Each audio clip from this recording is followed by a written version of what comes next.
tuturor, astăzi o să vă arăt cum se face slime. Hai să începem. Să ne duc puțin. Deci, eu am așa spumă. E la 6 lei 80. Și uite ce vă trebuie. Dacă vreți, puteți să folosiți și sclipiți cam așa. Sau ce culoare. Uite. Așa.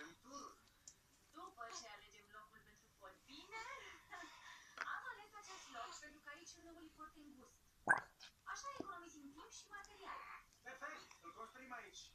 Nu știu cum ești tu, dar mie s-a făcut cam foame. Ce sunt acele mobile de contact? Nu contează pentru că oricum vor dispărea. Gărți, vom săpa aici. Ar trebui să-i spun eu, să-i spun. Da, este vreo problemă? Prințesă, prietenii din zonă spun că dacă veți construi aici, îl veți trezi pe Iacali. Pe Iacali? Uriașul de tapiserie? Puneți chiar tot, eu am pus tot, nu chiar tot. Da, am pus tot. Deci acum o să punem sclipici. Dacă vreți, puteți să puneți și la sfârșit, o să pun la început. Puțin de el.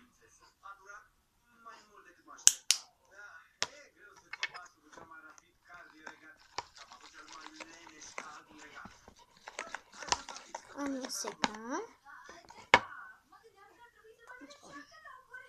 Și se aude foarte rău.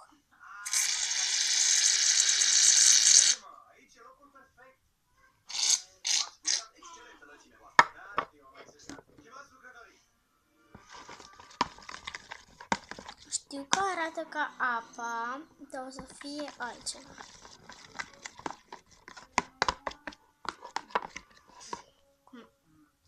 Uitați glicerina mea. Cred că aveai dreptate, prințe Alonso. Acum să facem turul. Mi-a plăcea, dar după ce terminăm treaba. Treaba a fost să alegem locuri pentru pod, nu să stăm să privim cum lucrează. Mă gândeam măcar să-i supraveghem un pic, ca să ne asigurăm că e... Elena, fac griji pentru tine. Bine, am înțeles, mami, Da? o termometru. Termometru? De ce s-a dus biscuitele la joc?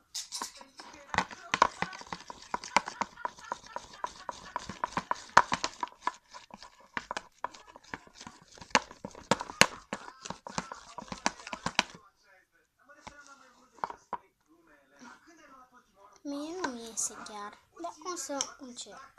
Eu pot să pun. Poți fi serioasă când ești adultă, când ești tânără ca noi. Treaba ta este bine. Cum o să iasă?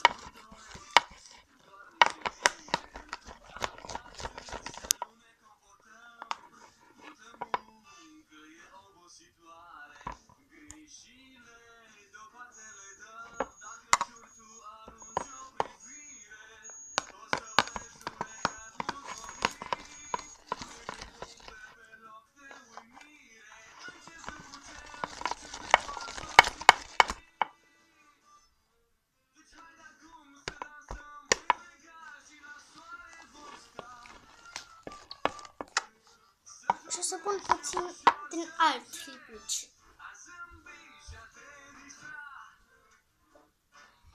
Eu o să pun o picătură din ăsta. Eu am luat de la Sergros. Uite, mi-ar plăcea să stau cu tine, dar mai avem mult de lucru. Gândește-te cât muncești ca prințesă regentă și imaginează-ți cum va fi când vei deveni regină.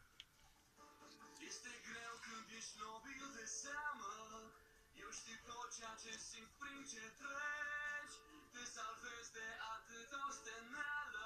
Hai fi liberă până o să pleci. Cred că o pauză nu strică nimănui. Perfect! Să începem turul!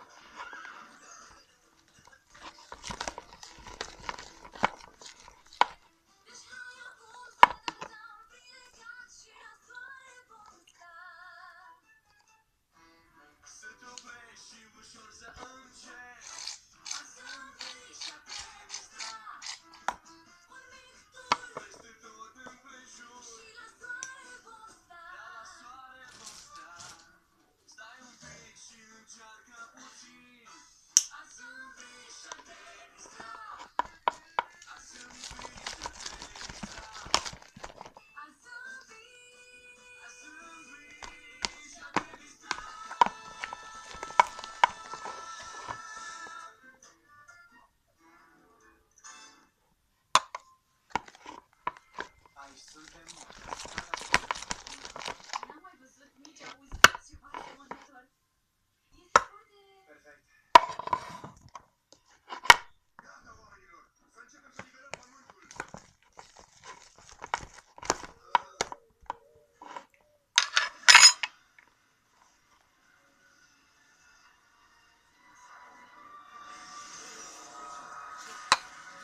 mai stai? Nu ai de ce să-ți faci griji. Oamenii mei se ocupă de tot.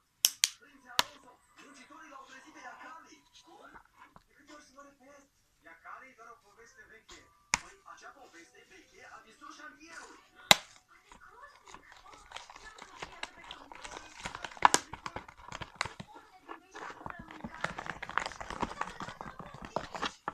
Eu sunt foarte convingător și extrem de irezistibil.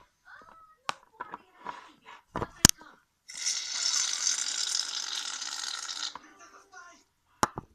Haide!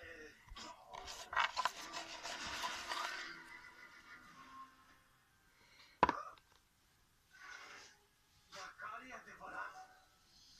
Bună ziua! Îmi pare rău că vă deranjez, dar prezența voastră nu este diferită. Plecăm? Nu vom pleca. Eu sunt prințul acestui regat și nimeni nu-mi spune ce să fac. Dacă eu vreau să stau, eu stau. Cu regret te informez că din momentul ce ai distrus această casă, trebuie să distrugi locuința cea mai splendidă. Senior Iacali, nu știam că aceasta era casa ta și ne cerem scuze că v-am deranjat. Asta nu e casa mea, dar îmi mulțumesc pentru frumoasele cuvinte.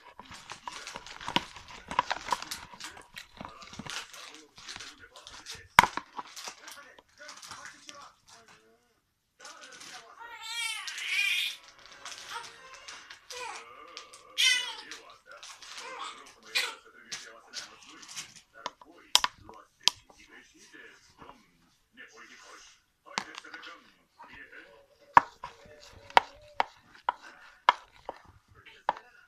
Ești apără? Bine, dar Iacali se duce să distrugă palatul. Ce să facem, prințe Alonso? Eu, habar nu am. Prințesa Elena, tu ești cu munca și fără distracții. Ce să facem? Trebuie să-l avertizăm pe tatăl tău. Bună idee, spre carul meu. Ai făcut destule. Haide, gay. Stați! Eu cu ce merg? Scuze, are doar 2 locuri.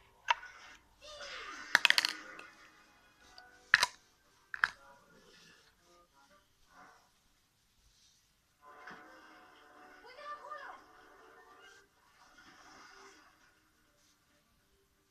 Prieteni, Ce cu tata? când